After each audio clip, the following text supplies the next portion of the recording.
What's up, guys? Welcome to today's video where we're going to talk about the top 3 mistakes that you can make when it comes to fishing a jig.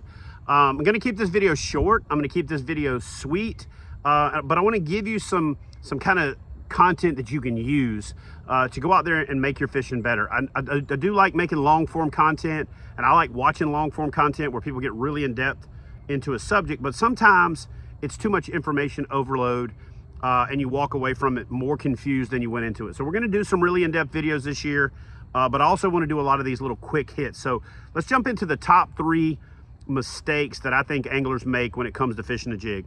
The number 1 mistake I think anglers make is not fishing a jig enough, okay? Or not fishing it at all. So the number 1 mistake you can make when it comes to jig fishing is to not fish one. Got up this morning, went for a short trip on a creek, and I thought I'm going to start sharing with you guys what I'm doing when I'm trying to break down a new fishery or when the conditions are changing. And one of the number 1 things that I do this time of year when things are changing. We've had some rain, then it was warm. We had some tornado, warnings. Then it got cold again. Now it's sunny but still cold.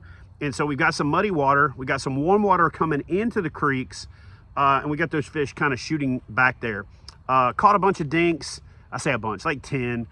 Nothing worth video, and in fact I didn't even take the camera with me, but what I figured out real quick is, man, I got to share this. Okay, so I took a couple jigs with me, took a chatterbait, took a square bill, didn't catch anything on the chatterbait or the square bill, caught everything on the jig. I didn't even catch anything on a Cinco. What I caught them on was throwing the jig up on the bank and dragging it into the water. And when I did that, the fish were picking it up in inches of water, and I'm not talking feet, I'm talking inches, sub 1 foot in many cases. And the jig is very effective at literally throwing it up on the bank. And a lot of times what I'll do is throw it up on the bank and let it sit there for a second, and then I'll scoot it to the right on the water's edge and then just either drag it in or just kind of hop it right into the water. And man, I can't tell you how many times I just get smashed as soon as the thing's dragged into the water. And there's not a lot of lures that you can do that with. You can do it with a Cinco, you can do it with a Texas rig, you can do it with a plastic, but a jig is one of the best for doing that with, because as soon as it comes into the water, even without moving it, with that skirt on, it's got some action. It kicks up a little silt. It either looks like a bluegill swimming up shallow to feed, or it looks like a crawfish coming out of the ground or making its way into the water. And we're right at that time when the water temperature's in the mid 50s that those crawfish are going to start coming out of the ground. So the bass are also looking for it. So again, number 1 mistake you can make when it comes to fishing a jig is not fishing it enough. This is not a how to fish a jig video, but it's how to fish a jig better. We'll get into some more in-depth how to fish a jig videos as I'm out on the water and able to demonstrate a little better. But if you can only buy 1 jig, buy a football head, okay? A football head is great for bottom contact with wood, especially with chunk rock. But it also can just be scooted along naked bottom, and you can swim it. So you can swim a football jig, but you can't really crawl a swim jig through stuff as easy because the lure gets wedged in there, it falls over on its side and hangs up. So if you can only get 1, get a football jig and start building out your jig fishing confidence and your arsenal with that. So let's get into the 2 real big mistakes, since the 1 is just don't fish it. So it's kind of a cheesy one that I'm throwing in there, but let's be real about it. Let's get into the 2 real mistakes that I think people make when it comes to fishing jigs. I'll talk about how to fish them later and get more into this. But the number 1 mistake that I see people making is they're fishing a rod that isn't powerful enough or fast enough, okay? So you want at least a medium heavy, maybe even a heavy power rod, and you want a fast or extra fast action rod.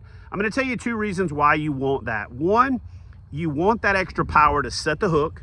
You want that extra power to turn the fish and keep it out of cover. And you want that extra power so that you can bury that hook in that fish, especially with these stiff, heavy weed guards, and the fact that when they grab a hold to it, they're holding on to it pretty good. Now, one of the disadvantages to a fast action rod is that when you set the hook and you fighting the fish, if it runs at you, when it jumps and throws slack in the line, the weight of the lure helps it throw it. So how do you compensate for that? That's the number 2 mistake that I see anglers making. And then I'm going to tie this all together at the end, keep this video as short as I can. The number 2 mistake that I see anglers making is not fishing a fast enough reel.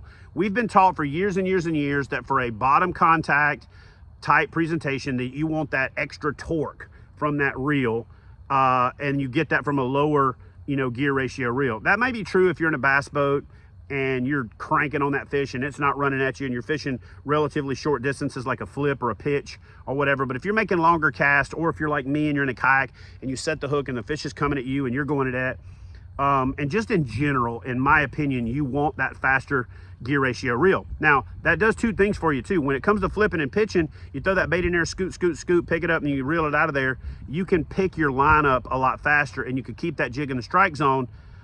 And anytime the jig is in the water, it's in the strike zone, in my opinion. That's why jigs are such versatile lures. You can skip it, flip it, pitch it, swim it, everything in between, hop it, pop it, all that good stuff. Again, this is not a how to fish a jig video. This is the biggest mistakes that I see anglers make when it comes to fishing a jig. Number one mistake, not fishing it enough. Number two mistake, not using a heavy enough rod or a fast enough action rod. And you're probably gonna say to yourself, well, dude, if a fast action rod helps the fish throw the lure, why would I not wanna go with a moderate action? Well, part of the reason is that with that moderate action, you don't have enough power to drive the hook set home. Here's the other reason. Let's just say that my finger, you know, is a rock, a tree limb, you know, some type of cover, and you bump that jig up against it, okay? So now what happens is when you start to pull on that rod, to load that rod, to get that jig to come over that cover, that rod's bending, bending, bending, and when it finally gets enough power to pull that jig over that limb or that rock or that, you know, a mussel or whatever it is, now the rod snaps straight and it shoots your jig out of the strike zone, shoots it into the tree limb next to it, wraps it up, and you can't just crawl it along the bottom as easy. So, and you get a lot less feel. So with a jig, you really won't feel. You want to be feeling everything on the bottom.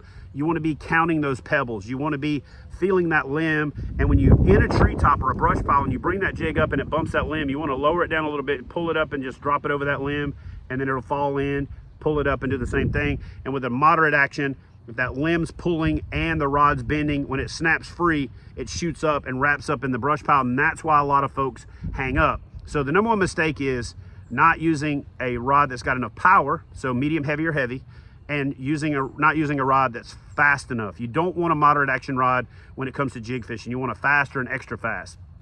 So the number two mistake, because the rod is kind of 2 in 1, the number two mistake is that not having that fast enough gear ratio reel. Now that ties into the whole rod thing too, and I'm going to finish up with this.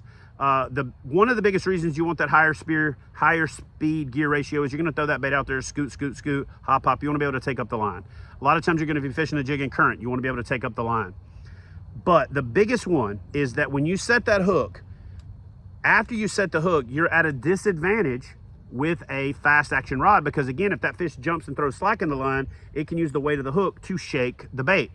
So the high speed gear ratio on the reel helps you keep up with that fish. And then you want a longer action rod. So you want a longer rod with that fast action, because that longer rod is going to give you more leverage. It's going to give you more line take up. And when you combine that longer rod with that higher gear ratio, higher, you know, speed gear ratio reel, you're going to be able to keep up with that fish. So you need that faster action for feel and for hook setting power, but you need that length and that high speed gear ratio to keep up with that fish and to keep that fish from throwing the hook on you. I see a lot of folks setting the hook, oh yeah, oh, you know, they got that fish to the top and they lost it. Wrong rod choice, wrong reel choice. And if you take the right length of rod, as long as you can get away with, I'm a 7.2, 7.4, sometimes even 7.6 fan, add that with the higher speed gear ratio reel, and then make sure that it's a faster action so that you can feel more, you can set the hook. You'll avoid the 3 biggest mistakes when it comes to fishing a jig. Number 1 mistake, not fishing it at all. Number 2 mistake is not using a powerful enough or fast action or sensitive enough rod.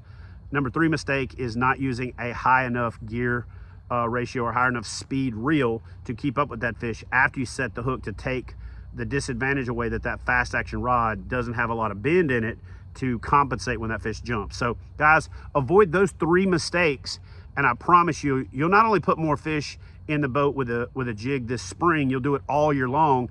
And this is by far one of the best big fish catching lures ever made. So I'll see you guys in the next video. Y'all leave a comment in the comment section below. Let me know what you think about these 3 tips on improving your jig fishing.